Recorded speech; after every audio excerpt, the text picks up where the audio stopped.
Hey, we are live and ready to start Watercolor Bootcamp Day 2.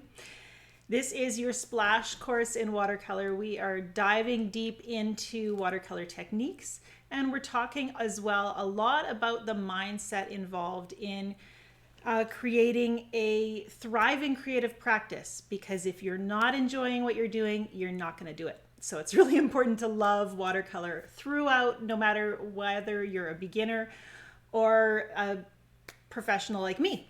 So we are together from all over the world, and I think that's just so wonderful. We have students here from all over the United States. I actually saw a lot of names from the Asheville region of North Carolina, and I wanted to comment on that because I'm going to be in Hendersonville in April teaching a workshop. Can you believe that workshop sold out in about 12 minutes when I opened that up this fall? So all that says to me is that I have to come back to North Carolina. This will not be my only visit there. Clearly, there's a lot of watercolor love in the mountains there. So that's pretty awesome. Can't wait to visit that part of the United States. We have students checking in from Canada, from Germany, from Denmark. I see Jan here from Venice. I don't think that's actually... but I think that's Venice in the US, which is, I'm sure, very exotic and wonderful as well. We had Denmark, and I'm missing a whole bunch. They're just streaming in from all over. So welcome. If you missed yesterday's broadcast, you can watch it. All of the links, all of these videos will be available indefinitely here.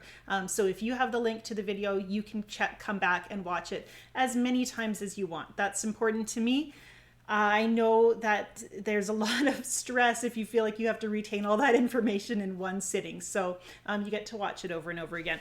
Robin is here. She is my assistant, and you'll see her name popping up in the chat.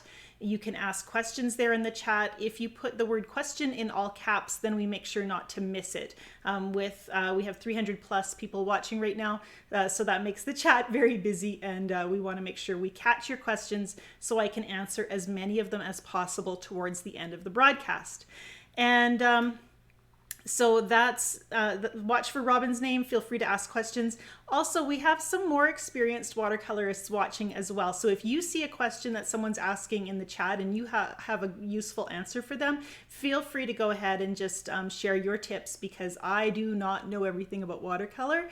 And you might have gleaned something that is really helpful to the group. And that's one reason we are here to learn together. If you are wanting to comment in the chat and are not seeing a way to do that, you do need to be signed into a Google account in order to comment on YouTube videos while they're streaming live. So you'll want to do that. And if you have any trouble with the video, Robin's already mentioned it in the chat, but you can reload the page if the sound stops working or the picture, and that usually solves it. So just a few little tips for you. I wanted to show you something as we get started, and we had a lot of information that we covered yesterday. I don't know how, whether or not you were feeling a little overwhelmed. I was feeling a little overwhelmed, actually, as we wrapped up, thinking these poor people and all the information I gave, their brains are probably just aching, trying to hold on to all that info. So we're going to pull back a little bit. Not that I'm not going to teach you today, but we want to also always revisit that inner instinct that causes us to want to paint in the first place, that desire to really just enjoy this beautiful medium of watercolor. And if we lose sight of that, that's when watercolor stops being fun. I wanted to show you this folder. This is, let me just make sure you can see it here. This is the paintings that I have created over the last, this is probably maybe 2 years worth of paintings rejects. These are paintings that didn't get finished or were not worthy of framing. And this is a heavy stack. There's probably 200 sheets of paper in here. And that is not everything that I've done in the last 2 years. That is not everything that I've done poorly in the last 2 years. That's just a stack of some of the paintings that I've been working on that aren't really going to see the light of day. Just put them out of sight so they're not in the way. And I wanted to show you that because in watercolor, often people say, that you can't fix mistakes in watercolor. And what they're referring to, and I mentioned that yesterday as well, what they're referring to is we have this expectation. We see artists on the internet and they'll start a painting and they'll show you the progress as they go through it. And they have this beautiful sheet of white paper, and then they start adding details. And as it builds up, we have this beautiful painting emerge. And it just looks like everything they do just starts, blank paper to magic. And for me, as a loose and intuitive painter, that is not the case. Now, if you're an oil or acrylic painter, you can build up and make almost infinite adjustments to your painting. I was in an art group in my local community, and there was an artist there painting an acrylic portrait of a friend, and the nose just wasn't right. And she wiped out and repainted that nose, covered it up and repainted it. Every day for like a week, a week or two. And I couldn't even imagine, because in watercolor, if I tried to wipe out and repaint something a dozen times, it's going to ruin the painting. The paper's going to get all pilled and scrubbed looking. It's going to create a dirty spot in that part of the painting. If I try to add more layers of paint, then you see the layers underneath showing through, and so it would just look terrible. The more I fuss over a painting, the less it's benefited. But then I realized that in oil or acrylic painting, they might have 20 layers of paint on their canvas. And as a watercolorist, I paint in layers as well, but my 20 layers might be 20 sheets of paper where I've been working out ideas and developing that scene. And I often will paint in a series. If you look to this painting with a lot of glare, that's a river view landscape that I painted. And on the other side of me, and you can just see just a little bit of it in the corner there. There, I'm scratching it now. That painting is actually the exact same reference photo. And I have painted that particular landscape over 15 times. And actually the one above it is the same viewpoint. So I've got 3 versions just there on the wall, and that doesn't include the 8 or 10 that are in that stack I just showed you. They're ones I would never show anybody. They're development pieces. So if we as watercolorists were to show a painting in a way similar to an acrylic or oil painter, we might show one piece of paper with like 20 underneath. So we develop our paintings in a similar way, working through the problems, and then we have that beautiful outcome to show people that looks so effortless. But it was the layers and layers of paper before that brought us to that place. So I'm hoping that encourages you. I really believe in painting in a series because it develops our ability to paint the items in that painting, the objects in the painting. It helps us develop ways to paint them confidently, to really get to know those subjects. And I spent a year, 1 year I decided my focus was going to be trees. And in almost every painting I created that year, I painted different kinds of trees. And that not only helped me to love painting trees, but it helped me to be more observant. Because I was painting trees in the studio, I started noticing trees when I was out in nature. When I was going for my morning run, and I would see the sunlight hitting the trees and notice the colors were much more varied and intricate than I'd realized. And I started noticing, I had no idea that birch trees grow in little clusters. There's always like multiple birches coming out of the ground. And I hadn't really noticed that until I was attuned to that subject. And so by choosing to paint in a series, to paint the same subject, maybe not even the same reference photo over and over again, but just repeating the subject, you'll really develop strength and confidence in painting that subject. And if you take a look at the really renowned artists, a lot of times they paint a very narrow subject. There are artists who have made their name just painting a very particular type of landscape, or just different subject matters. So keep an eye open for that. You don't have to know how to paint everything to be a good painter. Okay. I haven't even looked at my notes yet, but I wanted to show them to you. At the very top, that's the most important part of what I'm going to be sharing with you today is we want to have fun, and we want to banish negativity. We want watercolor to be enjoyable. And so I just want to tell you a little bit about my story. And I'm going back to my story again because I think the transformation that happened is so powerful. I came to watercolor with so many doubts, and because I had to be self-taught, I didn't have a lot of resources. We didn't have YouTube back then. I didn't have a lot of resources, and so I had to learn on my own, and I learned by trial and error. I learned what not to do, and by doing it wrong over and over again. And I love that, because when I'm teaching in my watercolor community, watercolor courses online, or teaching in a workshop, and someone shows me a painting they've done, it doesn't matter how skilled or unskilled that painting was, or how much they struggled with it. There is always learning that is happening in that painting. I've never once looked at a painting and thought, well, that was a complete waste of your time. Every time you're painting, you are teaching yourself how to paint. And so I know a number of you were commenting regarding the tutorial we shared yesterday, the first layer that we started. We're going to be continuing on that. You had some struggles with it. Some of the colors took over some of the other colors, and everything ran together, and it just felt out of control. Others felt like it was drying too fast and they were getting hard edges. You are working, you're learning as you're doing those paintings. And what looked like it just was easy and simple for me, when you went to your own paper, it may have felt like a struggle, and that is okay. That is when we have a lot to learn, we actually get to learn it really quickly. And there's a part of me that's a little envious of a beginner painter, because you're going to grow so fast if you just keep painting. Once you get to, it's very much like starting to get involved in sports, or when I started to be a runner.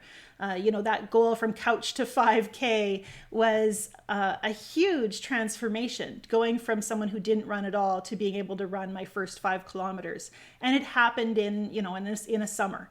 And now, if I've been running for 9 years, and if I'm going to grow, the growth is very incremental. I might gain a second or two. It's just a lot harder to see progress than it was at those early stages. And so you get to be encouraged by looking how far you've come and seeing that rapid growth. And Inez, I have to share your quote, because that's very, very much my mindset too. One thing I decided when I first started to paint, Inez says, was that I was going to find something, even one thing, that I like about that painting. Yes, I've done that too my entire life. Anytime I would do a painting, I would look for one thing to love about that painting, and then we try to do it again. And that's a really good way to grow. Okay. Over the years, and I've mentioned this before, and I actually want to read a quote to you from a book that I've been reading lately, something that I really enjoyed. This is Art and Fear by David Bales and Ted Orland, and they're talking about us. And here, it's just in the very, very beginning, right in the introduction, they're saying here, in large measure, becoming an artist consists of learning to accept yourself, which makes your work personal, and in following your own voice, which makes your work distinctive. And this is our goal. We want to accept who we are as artists so we can see the beauty in what we're creating, not trying to be somebody else. And I don't want to teach you so that you can paint paintings just like me, because I know there's beautiful art inside of you. There are things that are a very personal connection to you that make your heart sing, and those are the things you want to get out on paper. It's going to be so much more rewarding than if you just create competent copies of what other artists are doing. And when we learn to follow our own voice, we create art that is unique. It's never been seen before in the world, and that's a really magical and marvelous thing. Now, Robin's just reiterated the title of the book there in the chat, so you can actually see it written down. I want to show you two other, let's talk about play. We're going to switch over to my work surface and do a little playful warm-up. Now, this is the warm-up that I did. What you can see here is a little warm-up that I did when I came into the studio. And every day when I come into the studio, I stop and I make time to play. I do not start painting until I feel like I don't start serious painting, I guess. If I have a painting that I'm in the middle of, I don't come in and immediately start painting on it to make it perfect and finish it. I always make my goal to get into this place where I feel relaxed, where I feel in tune with my creativity, where I'm learning to listen to the things that make my heart happy as I'm painting. Now, today my goal was to try out the Prima paints that I have recently bought. And so I did that today. I just swatched them out really quickly and then placed some of them on the paper. I just worked with, I think, 3 or 4 of the colors. And one thing I'm noticing, and I was just going to comment on it, these paints bloom really easily. You can see the watermarks, especially down here at the bottom, really big one. The other thing I noticed is that they dried quite a lot paler than they went down on the paper. And that is something, a characteristic of those student grade paints. They're just a little bit cheaper. They have a little less pigment in them. So they often will go down quite a bit brighter than they actually dry. And so that's something to be aware of. If you're feeling like your paints go down really bright and then fade quite a lot, that's when you might want to consider upgrading to an artist grade paint. And also regarding that, I do notice that beginning painters tend to work too pale with your colors. So it is a good idea to, I actually like to put more paint on the paper than I think I need. And I'll just demonstrate that here. We'll go back to the same colors I was using. So, you know, I'm working at this quite a bit, getting quite a lot of pigment on my brush. If I can put a lot of paint down, then I have a lot of freedom to either leave it just nice and dark like that, or to start spreading it out and making it paler that way. If I put it down too light, then it is kind of a challenge to make it darker without adding a lot of excess water. Those are some pretty shapes, aren't they?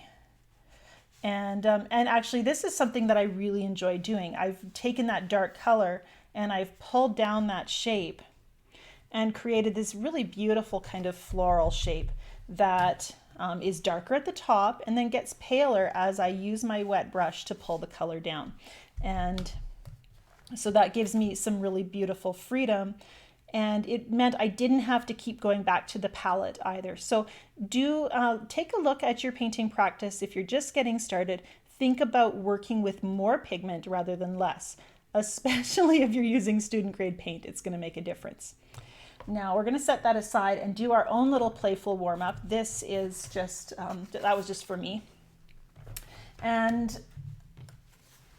before we do any, serious painting, grumpy painting, no, I'm kidding, we're not going to get grumpy. Working in a mindset of continual trust that what we are doing today is going to benefit our painting tomorrow. And like I said, I have never had a student where I looked at their painting and said, well, they completely wasted their time. You always have growth and learning that's happening. And I had a friend who spent most of her painting time wetting the entire surface of her paper and dropping in color and then setting that piece aside and doing the same thing with the next painting. It was very zen, very happy, and it created just these very soft, I enjoyed doing that shape so much. I'm going to do it again. This is quinacridone gold from my Daniel Smith palette. It's a beautiful color, and I would call it a warm yellow. Anyhow, my friend would, those were her paintings. That was what she did, just those loose wet and wet washes. And I really thought, how is she ever going to learn to paint a thing when she's only painting those wet and wet washes? Well, her style has evolved beautifully. She's very intuitive with her paintings. She doesn't paint stuff so much as abstracts and loose washes, but her control of the medium is very skilled. And even though her learning process was much more zen than mine, it was very intuitive and relaxed and soft and wet, she still learned how to control the amount of water to put on the paper, how much paint and water to use when. And that's really the biggest learning curve of learning watercolor. And the easiest way to solve it is just by painting a lot. Now I've created just a few shapes here, really beautiful marks with my brush, just pressing and lifting to create those soft shapes.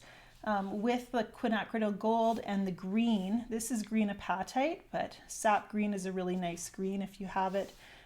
Any real, this is kind of a warm green. It's got a bit of a yellowish tone to it. And I'm just creating some shapes based on kind of what's working in the painting. Oh, let's make those leaves as well. And because I'm using wet paint on dry paper, I have a little more control than if my paper was completely dry or completely wet. And I know I had some questions yesterday about why I worked from dry paper rather than making my whole paper moist and doing the traditional, what we think of as wet and wet, which is really just keeps you from having a lot of control. What we tend to do is we wet the whole paper, and then it's really hard to judge how much paint and water to have on our brush. If we're starting with dry paper like this, then we can choose to add water as we paint and let things flow in just a slightly more controlled way. So it just makes it a little easier to judge and plan.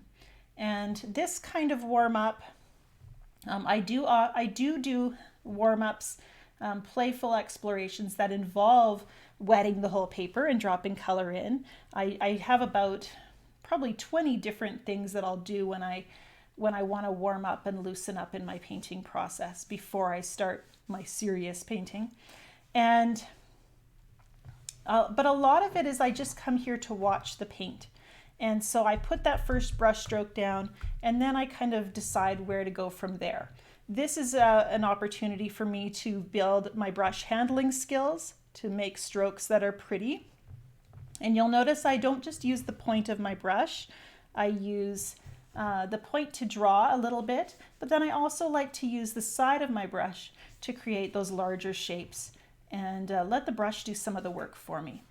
If you're painting, we tend to think about drawing as kind of coloring book style where we're outlining everything. So when we want to paint a leaf, you might be drawing the outline of it and then filling it in. But if you can use the side of your brush to create that leaf shape, and maybe it takes a couple strokes, that's all right, but you're going to get a little bit more of an organic, little less man-made looking shape. And we're still just using the Quin Gold and the green apatite, or just use the yellow and the green that you have, and let yourself explore these repeated shapes. And you know, we're creating some vines, we're creating some leaves, and we're letting colors flow and run together. And if you start to get a little bit bored or feel a little bit restrained as things start to maybe get pretty, because sometimes as soon as the painting starts to get a kind of a pretty look, then we start worrying about messing it up. I like to loosen up by just forcing myself to relax. Spatter does that for me. Throw a little splatter on the paper, and suddenly we have this new energy added to the scene, and I think that's pretty fun. So, you know, I could fill this whole paper with beautiful pattern of leaves and vines, and if I wasn't teaching a class and wanted to move on to the next thing, I probably would.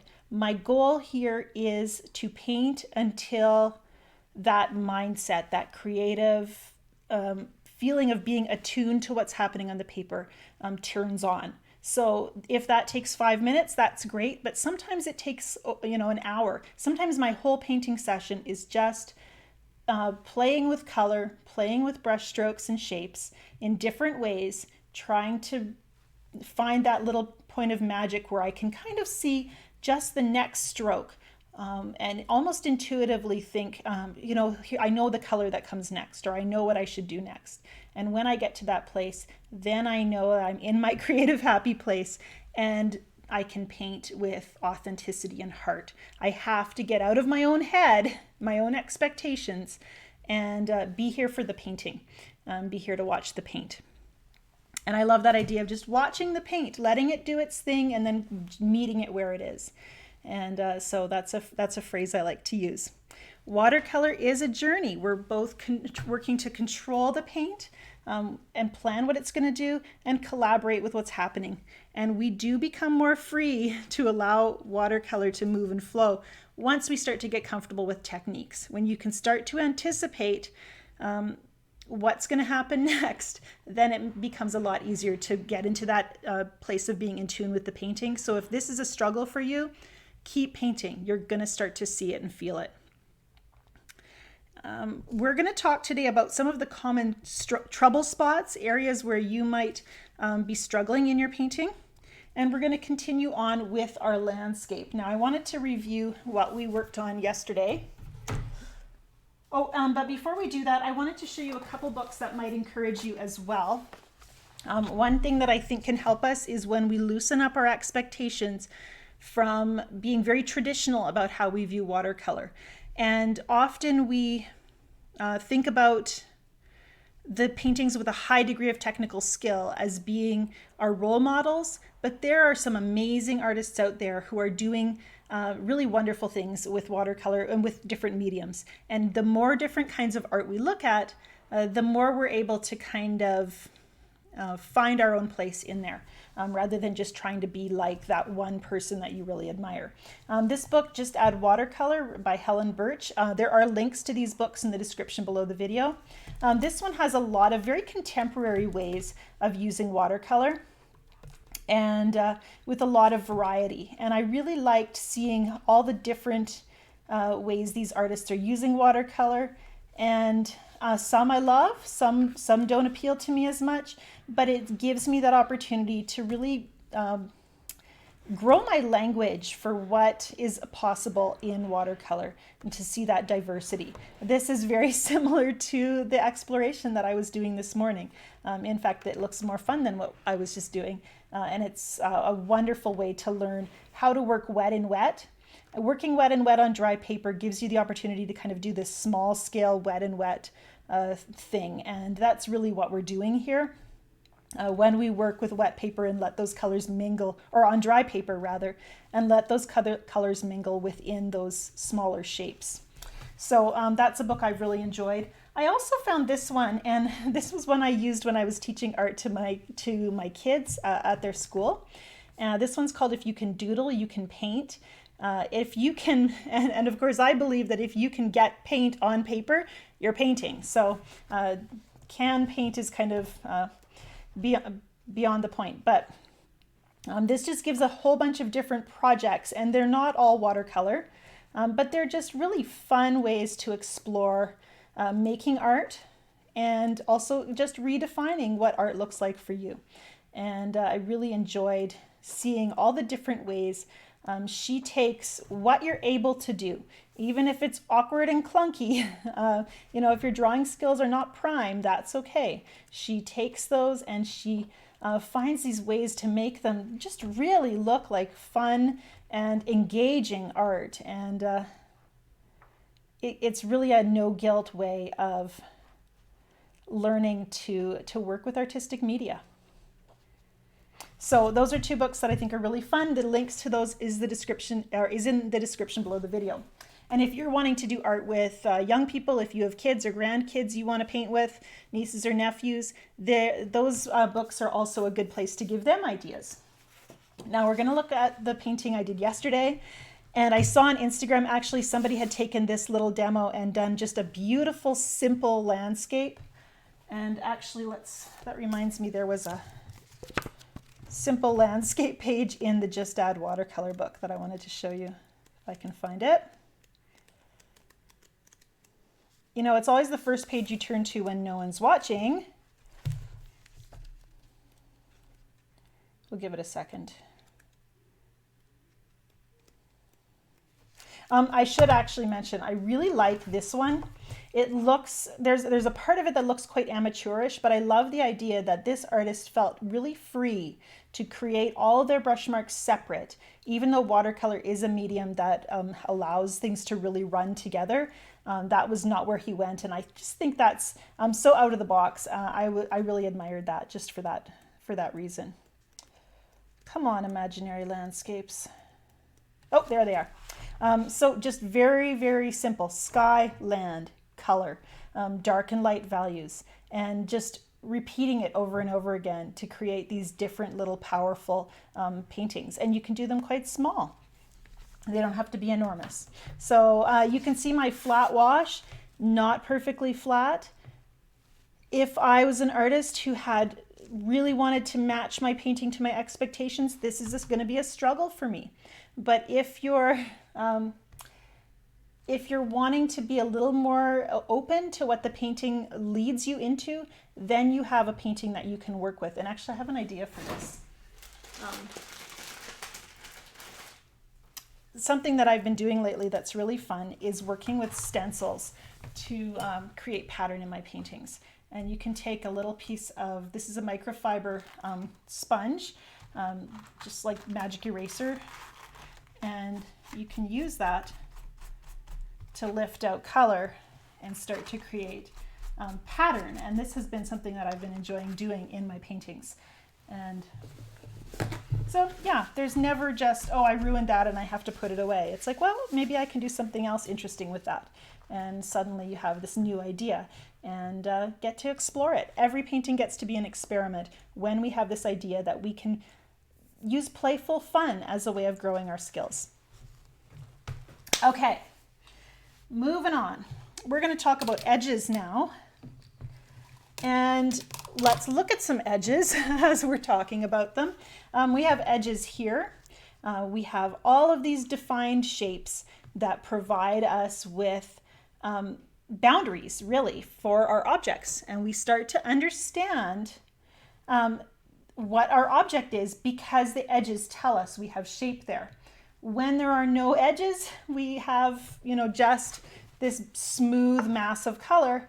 It isn't really anything. It's hard to see what we're looking at. It's hard to understand it. As soon as I put those stencils down, we started to create some edges. We can have soft edges, and we can have hard edges, and those give us texture and shape in our painting. This edge was created by a bloom, which gives us some clouds. Here we have a lot of softness. Nothing's really crisp, but it still reads as an edge, as the edge of the landscape, the boundary, because we have dark and light that create that contour. So when you're painting, you can have some shapes that are very crisp, just like this. And I like crisp shapes for bringing the eye right to that part of the painting. In this little warm-up that I did this morning, you can see the edges create flower petals, and they're very crisp. Now over here, the edge has disappeared and given us a soft edge. And I like to call it a lost and found edge because we have the hard edge here, dry paper and wet paint where they meet. And then we have softness where water pulled the color right into the center of the flower. And then we have another edge. So it comes and goes. It's a lost and found edge. And you can have a lot of fun with these edges. I like to maybe paint one leaf. If I'm painting flowers, for example, I might paint a leaf, something like this. One edge looks nice and crisp already, and one's a little more natural and a little rougher. But I can moisten this entire side, and my edge just disappears maybe into the background of the painting. And the deal with edges is those lost and found edges are so much more interesting than a crisp edge that's very sharply defined. I like to have more softness away from the main center of interest of my painting, and then lots of edges and detail where the focal point is. But where those edges, where that softness happens and you start to bleed things away, you want to make sure that by creating adding water to let that bleeding happen, you want to move as farther out from the edge of the paper than you would think. So the leaf is here. I've actually added water and pulled out right to the edge of the paper because that thin wash of green, as it moves away, it does get paler. But if I don't pull right out to the edge of the paper, often wherever my wet brush stopped, there will be a hint of green that's migrated there and stopped, and you'll have you'll just see that kind of stopping point. In fact, I can show you that. I believe on one of my paintings here, over here, of course, if I was planning to make my sky soft all the way to my Irish mountain, I would have needed to take that wet paper all the way to the mountain. And instead I did stop, and there's an edge showing here. It's very pale, but it is there. And it gives me a cloud, so it works. But if I'd really wanted everything to be smooth and soft, I would have needed to be more faithful to move my brush all the way to the edge. So those are edges. Edges are really going to affect your paintings in powerful ways. Where there are crisp edges, the viewer's eye wants to go. And I'm going to show you another example of that in this floral painting. This painting, I've got a lot of edges in the paler parts of the flower, and our eye does go to that part of the scene. I've really tried to soften around the leaves, and so we keep coming back, and I've got a very crisp edge between the light and dark of the leaf and the petal. So we have a really kind of an immediate attraction to this part of the painting. Strong contrast between dark and light, and crisp edges. And over here, I've actually faded my petal right out into the leaf. There's a really nice little kind of soft transition there. That just connects things so it doesn't feel like those flowers were pasted over top of the leaves. I did another version where everything was a lot crisper. And I just feel like if I'm comparing the two, I really am more drawn to the one that has just a little bit more softness and those beautiful soft transitions. We've got edges that bring our eye into the scene and show us that we're looking at flowers and flower petals, but we also have softness that gives us that beautiful watercolor feel. Okay, we're going to move over to our Irish landscape, I think. Now there is a reference photo linked up in the description below the video. And let's see here. We've got a little bit of, I'm just checking quickly to make sure my video is still working. I haven't looked at the screen in a little while, so I always try to do a quick maintenance. Okay, let's just quickly look at our reference photo here. I'm going to see if I can bring it up. And there she is. This is our Irish landscape. We are going to be adding some of our darker values here. So let's take a look at the reference photo. What are the darkest parts of the painting? And we see a lot of strong contrast at the shoreline where the water touches the land. We see very strong contrast in that big mountain, and we see some darks in the shrubbery down at the bottom in the foreground as well. So we can choose to how dark to paint those, and I like to do that by painting the dark contrasts in my main center of interest, which for me feels like the mountain, and that's my decision, my artistic choice. And so we're going to work on that mountain first of all. I am going to be using the same colors that I started with to give me a nice unity in my painting.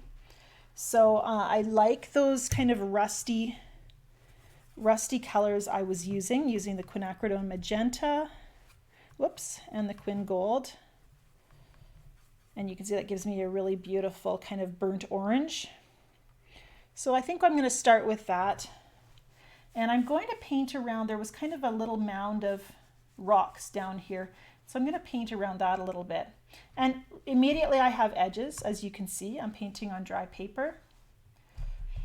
And I'm using a little darker color that I'm going to plan to keep. I'm going to lighten it as I go now. I'm just rinsing my brush in my water container. And then I'm blotting the main drips off so that I'm working with kind of a neutral brush. It's a brush that has the same amount of moisture as is already on the paper. If I didn't take that drip off, then I'm flooding my painting with more water than I need, and you can see it's already wanting to create blooms, which can create texture, but it just also gives me, the more water you're using, the less control you have, and I'm wanting to have a little bit more control in this stage of the painting as we build up some of those dark values. I'm going to touch in a little bit of blue into my, well, way too much, because that phthalo blue tends to take over. So now I have to tweak my mixture and see if I can't get a color that I like. That's a really nice dark. Let's use some of that down below here to give us some of those dark contrasts right at the shoreline. I wasn't going to paint them yet, but since I have such a great color for it, why not?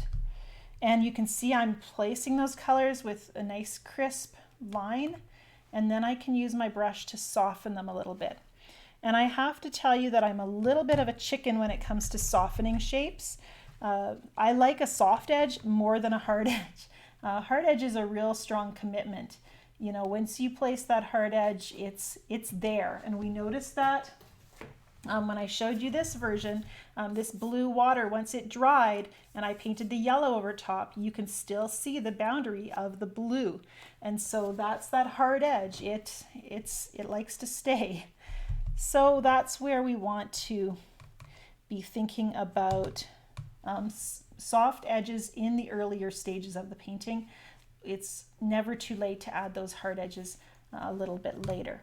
And I'm just continuing to kind of work with a variety of mixtures of the magenta and the phthalo blue and the quinacridone gold.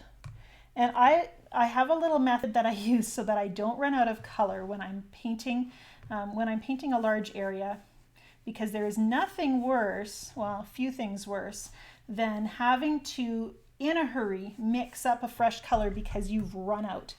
And in the meantime, your painting's drying and you're in a hurry to try to match that original color. What I like to do is I like to always be kind of doctoring that color as I go. So when I go to take more color, I will add a little bit, maybe of, this time I'll add a little bit of the blue, next time I might add a little bit of the yellow, and I'm working with a lot of colors in this mountain. It's a little bit interesting. But this works for wanting to keep the same color. If that color starts to change as I'm painting, it's going to be a much more gradual transition. And sometimes I add water instead of paint. But I'm always adding to that mixture so that I never completely run out.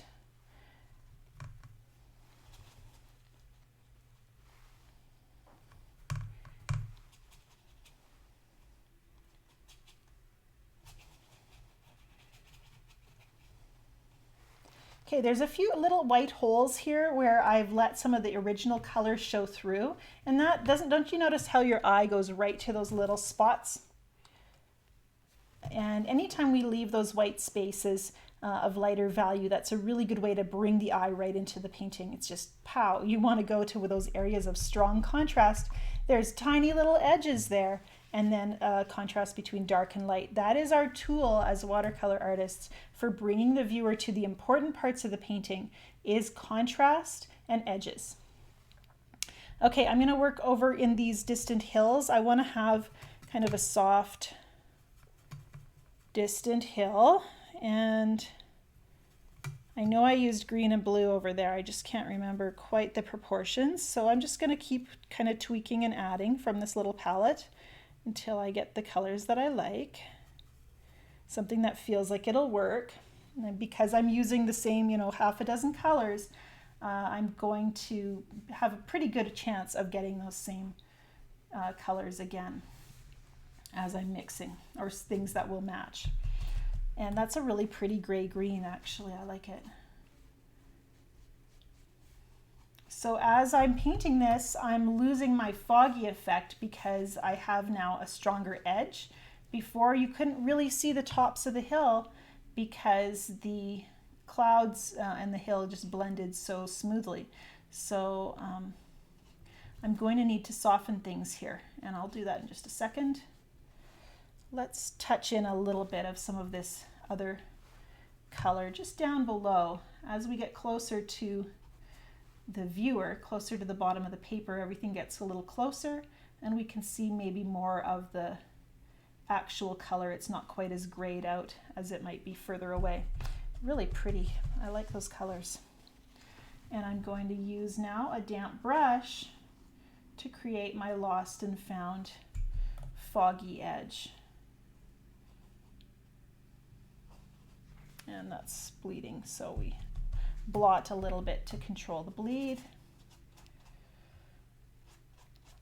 Now, because I'm adding water in the sky, and you can see I'm going to wet that whole sky so that any of that hill color that bleeds out, it doesn't stop and make a line anywhere. But I also find that often when you pull out color from an object, the water will, or the paint will follow the way the brush moves. So the brush is moving away from the hill. That means the hill color is actually going to flow upwards into the sky. And I don't know if I really want that to happen, because then I end up with my hill growing. So we're going to now touch in a little bit of our cloud color and let it flow down toward the hill. And that's going to give us that feeling of fog moving back into the landscape. Clouds kind of hovering over the mountain. So we let the water move back down, and I'm going to tilt my board just a little bit so that we keep having that happen. And you can see already there's beautiful edges that are happening, blooming just a little bit. We get to use that to our advantage in this painting. There's a tiny bit of like kind of blotchy bleeding happening here in my hill. There's a little bit of purple migrating out, and there's a little bit of sky color flowing in, but it's such a small amount that I'm not going to fuss over it. I'm not going to make a big deal of it. We're just going to let it be. I don't think it's going to get out of control. I want to work on the foreground, but I don't want to add too much detail there. I have a lot of water moving down into that hill, so I'm going to watch that a little bit as well. I think I'm still going to want to add a little bit of detail in that area. But before we do that, I can see in my water I want to have a little more depth. And so I've mixed a little bit of blue, and I'm just going to add a little bit of line here to give our water kind of one layer of depth here. And when water's calm, a lot of times you'll see horizontal lines on the surface are a really good way to symbolize or indicate ripples. Did you know that always when we're always painting symbols? Everything we're doing is symbolic of what we're seeing, because we'll never actually, no matter how many times I paint this water, it will never actually become water. It will always be imagery that represents water. And so knowing that means I can choose how symbolic I want to get. I don't know if you've ever been at a restaurant and you've gone to the bathroom and you have such a hard time figuring out which is the men's and which is the ladies, because they've gotten so symbolic with their icon on the door that you can't really tell. We can, as artists, we get to do that. And I don't know, that just made me laugh. I just thought of that now. But as artists, we get to do that. That's why when we talk about love and we indicate a heart, it looks very little like an actual anatomical heart. You know, it's been symbolized, it's been turned into a symbol. We instantly know what it means. And so as artists, we're developing our own iconography that works for us. And so sometimes it's very, very simplified and stylized, and sometimes we work with a lot of detail. Either way, it's all symbolic. It's all representing actual objects. Amazing bleeds and blooms happening over in my hills. I actually think I can work with that texture, so I'm going to let it be. I want to be kind of open to the new possibilities that emerge as I paint. Now, as this is progressing, and you can see I've softened, have those lost and found edges in my water, as well as I showed you in my other demo, I'm using lost and found edges to keep my water from looking too crisp and stiff. And now I want to add some grasses and stuff to my landscape in the foreground. So I'm going to use a brush, a really fine pointed rigger brush. This is a dagger striper is what it's called. It's a little different than a liner brush, a little different than a rigger. It's actually quite hard to control because it is so long and fine, but it makes marvelous grasses, as you can see, really beautiful fine lines. You can also drag it on its side to create some really nice shapes. And suddenly I'm getting kind of this look of grasses without having to paint with a lot of control. And I feel like what we do is whenever you're painting something that's supposed to look kind of random, like grass or leaves, is if we're using a brush that we have a lot of control with, and we're painting and we're wanting to paint all these different grass strokes, it ends up, no matter what we do, something in us takes over and they end up looking like soldiers in a row. So if you have a brush that's just a little more unpredictable, it's a really good way to get break-free of that regimented kind of dynamic. I'm going to use a little straight quinacridone gold, and you can see how pretty that is. Know too that we have a tendency to get really fussy, and so I like using the side of the brush and then filling in an area and then maybe pulling out a few little spiky grass shapes, rather than feeling like I need to paint every blade of grass in the foreground, because the reference photo shows it in a lot of detail. Remember that we are the ones who decide where we want people to look in our painting, and wherever we spend the most time is probably where they're going to spend the most time looking as well. So it's a really good argument for not fussing over your mistakes long term. If you don't put a lot of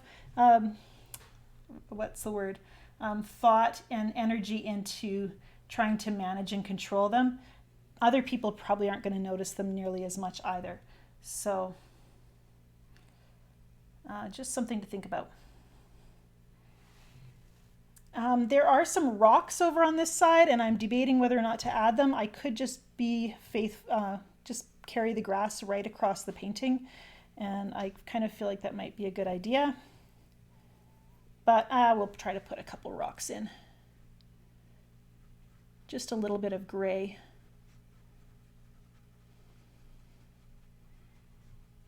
And then if I want to, I can define that more later. I'm also going to put some of that gray over on this side so that we have some consistency in color across the painting.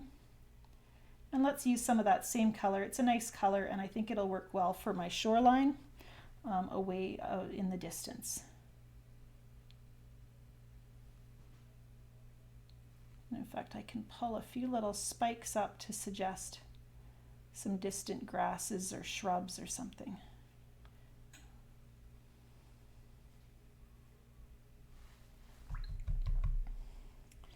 So my painting is developing, and as I've worked on the hill, or the mountain, then I moved away, and as I've been painting other things, it's been drying. It is not dry yet. And one thing I want to encourage you to do is to have an attitude of patience when it comes to your painting. We tend to paint with something of a sense of urgency, worrying about things that are going to dry too quickly, wanting to get to the end of the painting so we can see if we messed up or not. It's such a funny thing. That's what we do. We try to hurry to the end so we can see if it's going to turn out, when we really should just be in the moment. And as I'm pausing here to look at my painting, I'm noticing how rippled this paper still is. That means this area is damp. It is not dry yet. If I touch this paper with my brush right now, I'm going to get blotchy blooms, and I don't think that's something I want at this stage of the painting, so I need to wait a little bit. If you are having trouble telling if your paper is dry or not, look for that. If it's quite rippled, it's probably still drying. If it's cool to the touch from the back of your hand, it is still have moisture in it, and you want to pause and wait or paint somewhere else until it is dry. So that's just something to watch for. We want to have time for kind of our brain to catch up to the painting anyhow. So there's nothing wrong with pausing to wait giving yourself that time to kind of look and evaluate before you move on. I want to work just a little bit in the foreground here, adding some strong darks down at the bottom. I think I can get away with that right now. And that will give me, again, that strong contrast. We call this working with value contrasts. Value is how dark or light something is in the painting. If you were to convert it to black and white, what's going to stand out the most are the areas with the strongest value contrasts. So we look for ways to create those strong contrasts around the important parts, the places we want people's eyes to linger and to see first.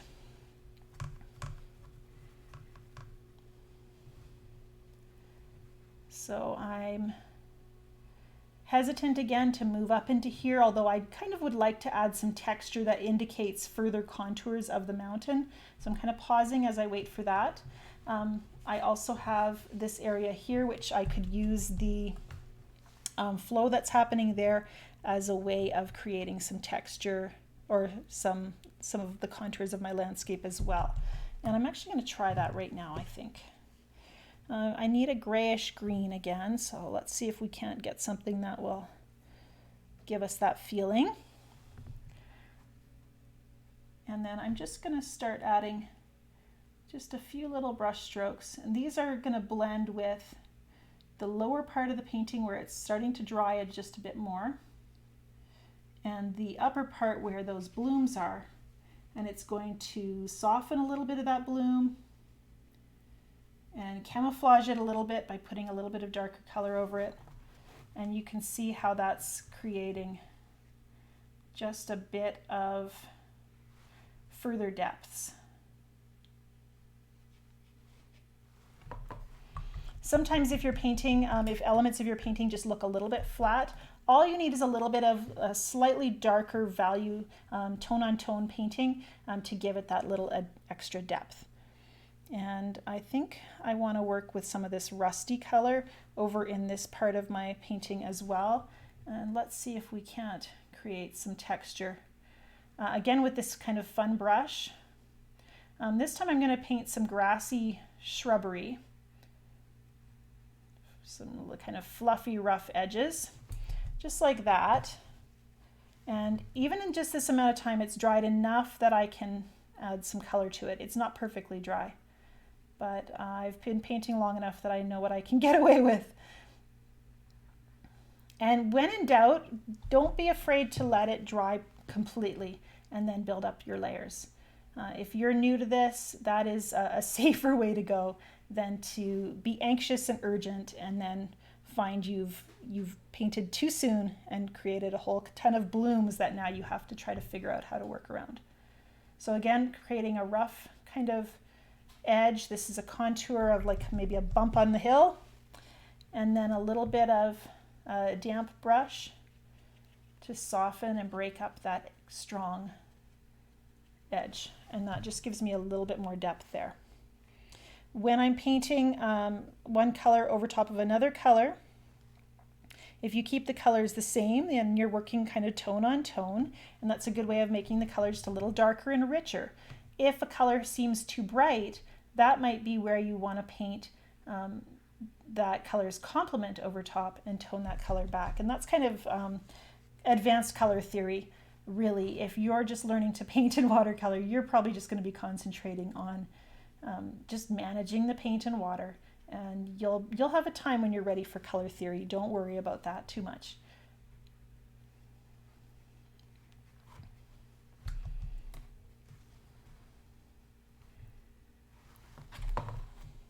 So those little bits of spiky edges where I've added color and then I've in kind of those strong broken shapes and then softened it, that just gives me a little bit more depth,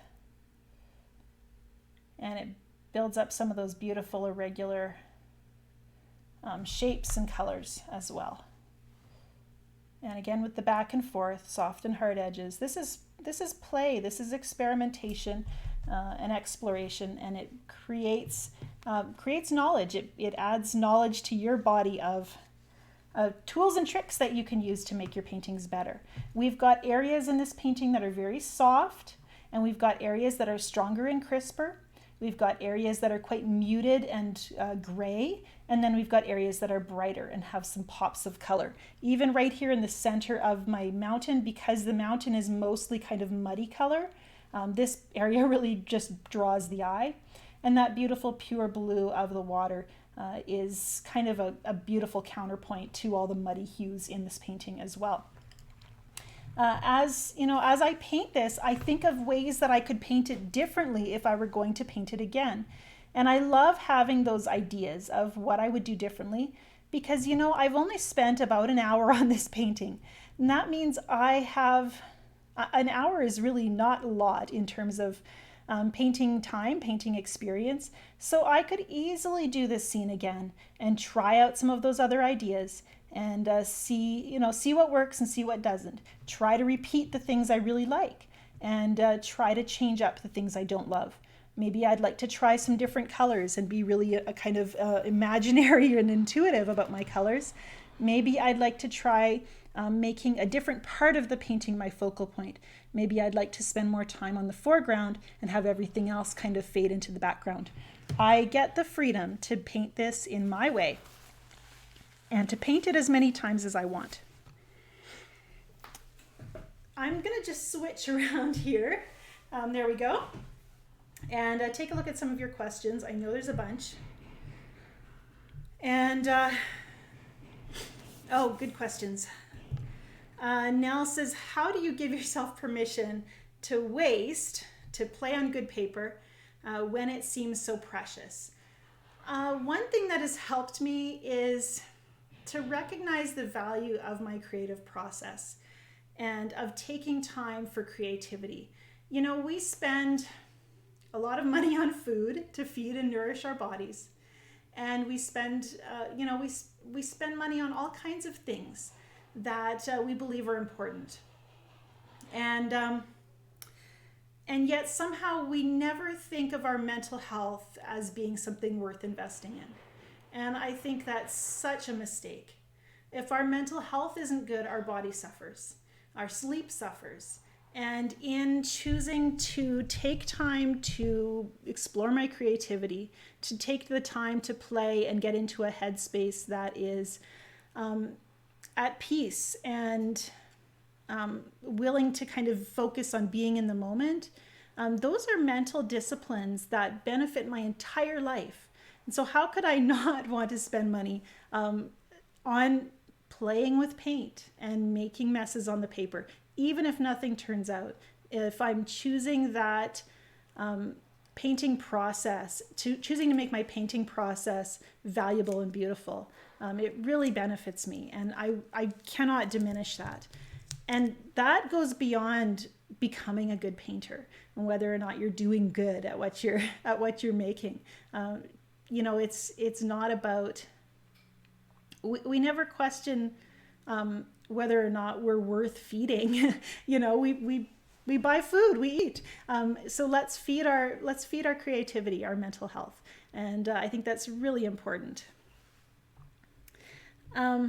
Okay, we've got questions, and I'm just going to flip over. Robin's been keeping them. Robin's been kind of keeping track of them for me. And lots of questions here. One question, can we send the links for this class to other friends who would be interested? Absolutely. There's a lot of ground we're covering today, and I'm so bad at this, you guys. I should be telling you all about my Learn Watercolor the Heart-Led Way course, because we're covering so much ground today, and it's not enough. I have more I'd love to share, and I'd love to walk with you on this beginning journey more closely. And so that's why I've created a course called Learn Watercolor the Heart-Led Way.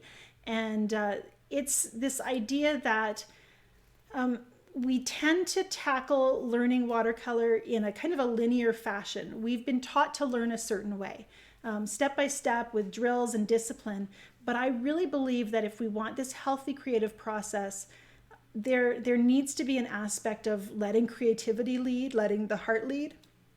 And so that's why I created Learn Watercolor the Heart-Led Way, as this idea that you can learn watercolor while making your process beautiful, accepting, and just one that's going to benefit your creative and mental health from the very beginning as you're learning watercolor. And you don't have to wait to be really good at it to make that process really valuable and beautiful. So yes, share the link, because I want anybody who's wanting to learn watercolor and feel that encouragement and trust the process. I'd love to have them knowing about this and thinking about these topics. They're really valuable. Okay, so some of these questions I think we've had discussed. Can a good quality masking tape such as frog tape be used to tape the paper down to the board? Yes, and I have used frog tape. The thing I don't love about it is that it is green or blue, and for my videos I just felt like the white tape was so much prettier. I also find though that the white tape tends to let go if you're using a lot of water. By the time that painting has dried, a lot of that tape will be loosened off. But in the second and third layers of the painting, most of the time you don't need it to be taped down because you're using a lot less water. It's the beginning stages of the painting where you need that support to hold your paper. And once you're working with a little more control, a little less water, it's not as important. Do you paint sitting or standing? And how do you work with back and neck potential problems? Oh, that's a great topic. When I first started painting, I sat on my couch with my painting board on my lap. And I think that was one of the reasons that my paintings felt a little stiff and controlled, because I did not have a good range of movement. Now I always paint standing. And by standing, I actually get a better view of the painting. With it on my lap, it was a little bit of an awkward angle, where then when you hang your painting on the wall, it's actually sometimes your perspective's a little bit off because you've been looking at it from a different angle. It's just a little bit weird. And additionally, that better range of movement, it helps me actually pay attention to my body. I get a more relaxed movement. And when my body does start to get stiff, I tend to paint in very short sessions, no more than 20 minutes actually. And then I take a break, and that gives me, I pay attention to my body. So if I'm starting to stiffen up, and if my hand has moved on the brush, and this is something I haven't mentioned before, I usually hold my brush up here, a little high. If my hand is way down here, I know I'm painting with too much control and I'm not in that loose and relaxed mindset. And so I really do try to pay attention to my body and listen to it. Questions. What size of paper should we start painting with? That's really up to you. I think working really small does mean you are kind of forced by necessity to make smaller movements. And so if you want to be really loose, it is a good idea to work a little larger. I like a 9x12 sheet or larger. I'm painting a little smaller than that just because it fits on my cameras, on my screen better when I'm filming. But and I know for a beginner, you like painting a little bit smaller, and that's okay. But do take the time to kind of size up and try different sizes, try bigger movements. You'll get a feel for it. When you increase your size of your paper, you also need to think about increasing the size of your brush and making your movements bigger. It just changes your paintings. I have a question about my subject matter. Let's see here. But I'm gonna skip that for now. Maybe we'll get back to it. What to do when nothing calls to you. I'm not interested in landscapes, still lifes, flowers, etc. I just enjoy color juxtapositions. I'm not sure if I pronounced that right. And color play. That's a wonderful place to be. So often when I start painting, I let the painting lead. I put that first brush stroke down and then I follow it. Your paintings do not have to look like stuff in order to be wonderful and worthy. And, I was mentioning my friend who painted those very loose wet and wet washes. That was what interested her. And it is a marvelous way to learn how to use watercolor, to understand it, and to work with it intuitively. The goal here is to learn how to listen to yourself. And so why wouldn't we, when it comes to things like subject matter, why wouldn't we want to listen to that? let's see here. I had some questions about my brush. The brush I used today was actually the Escoda Versatile number 10 round rather than the number 10 rigger. And it's mostly because my rigger's getting a little battered. And I wanted to work with a brush that was very similar to what you probably already have. So as you can see here, the number 10 rigger is just a little bit longer and it holds more paint, because the bristles are just longer. And but you probably already have in your studio a nice round brush like this one. Use it, and it's a great brush to use. I don't have a lot to say about brushes, but use ones you're comfortable with. Try something new once in a while. Trying a new brush for me is a really good way to kind of get out of a rut. And so when you start to feel kind of bored in your watercolor practice, it's a really good time to add a new brush or a new paint color. Give yourself something to get excited about. Thoughts on a Buddha board? I don't know anything about them, so I really can't comment. When do you know when to retire a brush? Generally, like I said, my Versatile is getting a little bit battered. It's also just not creating that nice fine point. I'm not sure if you can see that. It's got some split ends actually. So they do get a little worn. I don't usually throw them away, but what I'll do is I'll grab a new brush, one that creates a finer point when I start to struggle with getting those fine lines that I like. And then the new one, what I do is I always put a piece of tape around the end so I know it's my new one, and save it for when I want to make really pretty fine lines.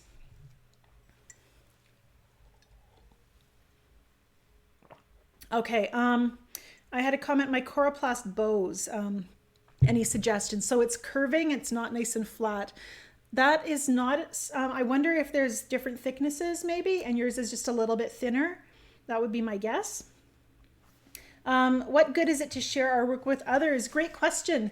I don't know. I think there is another place where you want to kind of listen to yourself, because there are certain people that do not appreciate my artwork, that don't understand it. And I have to figure out how I'm going to handle that. Sometimes what I've learned about art is there are a lot of people who will not understand your work if you're focused on painting from your heart. They won't see what you see. And it takes time. And actually, Art and Fear was talking about that. They were saying there's actually, the one artist was saying he could see consistently that when he would develop a new style, there was about a 5-year lapse before that style actually started to sell. And so there's this idea that when you show somebody something new, they have to kind of develop a taste for it. And I love that thought, because my husband is still developing his taste for my looser style, because he knew me back when I was painting really quite realistically, and that was what appealed to him. So I got to keep showing it to him so that he gets to love it the same way I do, I think. So there's almost this idea that we need to educate others on what is valuable about our art. If you don't feel motivated to show your art to others, whether on social media or to friends or family, don't feel like you need to. You really don't. Your art can be just for you. Think of it as your own personal journal or diary, and keep it to yourself. That is okay. We are painting first of all for ourselves, for our own mental health and our own creative process. Questions about, how can we get rid of an edge if the painting has already dried? I try not to fight with my painting too much. I feel like watercolor, it will do its thing. Sometimes we can kind of guide it into something else. But there are times when watercolor is just going to do its thing, and you have to make your peace with that. I feel like when you're trying to remove an edge, and Magic Eraser, that little microfiber sponge, can get your paper pretty much back to white without damaging it too much, if you're gentle. But most of the time, the more you fuss over trying to smooth out that edge, the more that part of the painting is going to be a magnet for the eye. Where you spend your time is where the eye is going to go, where people are going to look. So the more time you work on trying to fix that edge, the more likely it is that people are just going to be drawn right to that spot. You can try to darken up around that area and cover it. You can try to soften it with the brush, and that will help a little bit. But you want to just spend only a little time trying to fix mistakes. Spend the rest of your time trying to make other parts of your painting so compelling that people don't even notice your mistakes. We are pretty much out of time. Oh, my water containers. Let's talk about that tomorrow. I will do a little review of why I use 2 water containers. Books on color theory. That's something we've talked about often in my Fearless Artists community. And other questions, let's see here.